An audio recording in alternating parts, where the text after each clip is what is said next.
السلام عليكم ورحمة الله تعالى وبركاته. aad baan idin salaamaya dhamaantiin. Waxaan maanta aan fiirin doonaa how to place pending order in MT4.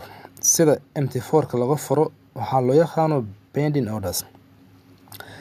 Pending orders si theory hore aan usoo sharaxnay waa trade qofku uu furanayo trade-kaas waqtigiisii aan la gaarin ayaa loo yaqaanaa pending order. Order la dibdhigay kaasoo future-ka ama mustaqbalka furmi doona. Si theory waxaan rajaynaa hore aan soo barnay laakiin maanta waxaan samayn doonaa si practical ah. Soo marka haddii aad doonayso inaad furato pending order afartiisa nooc ee kala duwan sida caadiga ahayd marka hore waxaad imanaysaa halka ay ku qoran tahay quote tab-ka aad tagaysaa waxaad siinaysaa click dan waxaad dooran doontaa instrument ama lacagta aad rabto inaad ka furto trade-ka. waxaan dooranaa goal-liga process-kii hore waxaad dooranaysaa new order. waxaad dooran doontaa new order. markaad doorto new order marka halka ay ku maraysa kadib qaybteennii hore market execution waxaan ku barnay markaan kale inaan si toos ah u aadno buy ama sell. laakiin now waxaan ku khasbannahay maadaama aan rabno pending orders-ka inaan furno halkaas ay ku qoran tahay market execution ayaan furaynaa dan maxaa noo soo bixi doona waxaan furaynaa market execution waxaa noo soo baxay afarta order ee kala duwan waa buy limit, sell limit, buy stop, sell stop. afarta mid kasta wuxuu leeyahay hadaf iyo ujeedo gaar ah loo isticmaalo waxayse ka siman yihiin afartoodaba waa trade kaasoo haddii qofka trader-ka uu dhigto isla waqtiga uusan ahayn active laakiin mustaqbalka uu noqon doono active. sidoo kale pending orders-ku inay furmi doonaan yani guarantee maahan oo waxaa marmar laga yaabaa inaysan soo gaarin halkii aad dhigatay. okay marka before aanan furan waxaan ku laabanaa marka hore chart-kan aan soo fiirinaynaa. now let's look to the chart-ga furo. so marka kana qabal aan fiirin wax yar hadda currently goal wuxuu marayaa 3328. easy example aan dhaho marka mar rabo inaan ka galo halkaas soo marka waxaan isiri this zone ayuu soo gaari doonaa uu break garay already waa 3315 markuu soo gaaro ayaan rabaa anigu inaan galo. soo marka now wuxuu marayaa 3328 in marka maanta oo dhan waqti aan geliyo aan shaashada aan hortaagnaado aan sugo goormo soo gaari doono waxaa marka igaga fiican inaan haddeerba aan dhigto waxaa loo yaqaano pending order taasoo ah buy limit. markaan waxaa ku habboon waa buy limit because hore waxaan usoo sheegnay buy limitku waxaa la galaa suuq soo raba downward ama xagga hoose kaasoo potentially laga yaabay inuu sameeyo reversal. soo marka waxaan aadayaa qaybteedii waxaan furi doonaa my pending order gaar ahaan waxaan furan doonaa waxaa loo yaqaano buy limit. okay marka waxaan click siinayaa waa buy limit ila soco buy limit. okay qaybteennii hore waxaan arkaynaa markaan oo kale buy is sell hadda buy is sell lama muuqato halkan waxaa ka muuqda price-ka waxaad gelin doontaa halkan price-kii aad soo aragtay ama aad ku soo heshay taxliilintii.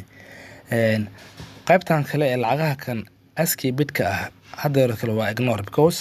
ma rabno haddeer inaan ka galno suuqa meesha hadda uu marayo laakiin waxaan rabnaa inaan aan ka galno certain level annaga aan soo ogaanay taasoo ah 3315 markuu soo gaaro ayaanu geli doonaa. okay yes sell stop I mean sell stop loss iyo TB waad ku xiran kartaa halkaas. markaa kadibna waxaad dhihi doontaa place order oo ma laha kan buy and sell waxaad dhihi doontaa place order. okay hadda aan dhahno place order orderki marka waad dhigatay now marka fiiri midabku waa grey you see it means markuu ahaan lahaa blue wuxuu noo wadaa faa'iido markuu yahayna guduud wuxuu noo wadaa khasaare laakiin hadda midabkiisu waa grey taasoo marka ka dhigan in trade-ka kan furan wax khasaare uusan wadin faa'iidana uusan inoo wadin. halka kale oo arkaysaa isagana saas oo kale yani ma lahan wax markaas dhaqaaqa ama active ah because of trade-kuba active ma ahan markuu trade-ku active noqdo ayaa markaas wax oo dhan ay dhici doonaan so marka waa the same scenario haddii marka aan rabno sell limit marka waxay ka dhigan tahay waa anagoo isniri suuqa wuxuu dib ugu laaban doonaa zonkaas wuxuu noo soo sameyn doonaa double top inaan garanno kale then aanu sii dhigno 3339 oo kale inaan sii dhigno markaan rabno sell limit markii aanu doonayno sell limit okay haddii marka aan rabno sell stopna waa inaan dhiganaa 3324 oo kale meesha hadda uu marayo meel ka sii hooseyso ayaan u baahanahay inaan dhigano si markaas aan u xaqiijino sell stop so marka mid walba waxay ku xiran tahay qofka traderka markuu suuqa uu iska taxliiliyo suuqa uu rabo inuu galana weli aan la gaarin zoonkii isaga uu rabay marka ayuu qofku dhiganayaa traderka afarta ee loo yaqaano pending orderska dhigashaduna waa isku mid haddii aad for example aan doonayno kale sell limit ama sell stop labadaba isku mid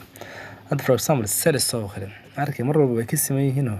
oo halkan waxaad dhigan doontaa price-ka aad soo aragtay halka was stop loss halkan waa TV-ga mar walbana place order-ku waa halkaas sidoo kale waxaad ku samayn kartaa modification qaybtaas lot size-ka yani waad kordhin kartaa oo waad yareyn kartaa okay so marka waxyaabaha kale cajiibka leh qaybtan ay leedahay waxay tahay waxaad ku xiranaysaa waxa loo yaqaano expiration waxaad ku xiran doontaa expiration so marka expirationka waxaa laga wadaa penny orderka ilaa iyo goormee ayuu markaas ii shaqeynaya ama ii taagnaanaya halka marka waxaa ku qoran GTC taasoo ka dhigan good till cancelled yani haddii saamarka aad ku dayso wuu taagnaanaya ilaa adigu aad ka kansasho ama tradeku uu soo gaaro labada mid haddii marka tradeku uu soo gaari waayo wiligiis marka uu ku oolaya marka ilaa adigu aad ka kansho aad cancel aad ka saarto laakiin waxaa jirta nidaamyo kale haddii in case aad furto drop button-kaas oo kale haddaad furto drop button-kaas waxaa marka kuusoo qormaya specified yani specify grey penny orderka ilaa goorma aad sii haysanaysaa marka yani date u samee markaas waxaa u sameynaysaa expiration date oo hadda waa 8 July haddii hadda aan dhigano for example ilaa waxaan doonaynaa inaan gaarsiino kale bisha August oo kale amaba aan dhaho ilaa 10 July oo kale haddii marka 10 July uu gaari waayo saacadda sii xadidaysaa kale time aad ka rabto markii la gaaro kale 10kii subaxnimo ilaa 10 July haddii marka uu gaari waayo then cancel ka dhig marka traderka isaga haddii marka aan doorano marka waxay ka dhigan tahay in tradekan pending aan usoo qaadan doono inuu yani uu inuu markaas liis ku jiri doono ilaa taariikhdaas laga gaarayo haddii marka taariikhdaas la gaaro tradekiina halkii la rabay uu soo gaari waayo marka waxay ka dhigan tahay wuxuu noqonayaa marka expire yani wuu iskansalayaa itself adigu marka aan kansalin laakiin haddii marka aadan ku xirinna wuu iska marka wiligiis macna wuu iska jiraanayaa saas marka ay ka dhigan tahay marka this pending orders wuxuu leeyahay faa'iidooyin fara badan khasaarana wuu leeyahay normally laakiin waxyaabaha aadka looga faa'iideysta waxay tahay qofka in tradekiisa uu ka dhigto markaas mid automatic ah entry-ga iyo exit-kaba because uma baahnid in maanta oo dhan shaashada waqti aad ku bixiso kale uma baahnid yani wuxuu leeyahay flexibility fara badan waxaa lagu amaanaa inuu leeyahay discipline even emotionalka oo kale uu ka yaraanayo qofka emotion badan ma lahan maadaama uusan ka warhaynin oo kale xagga time oo kale time saving fiican ayuu leeyahay so marka waa muhiim in qofku uu siiyo consideration ama tixgelin gaar ahaan dadka mashquulka waxaad moodaa inuu ku habboon yahay inay isticmaalaan penny orderska adaba santiin halkaas ayuu ku egyahay casharkeennii maanta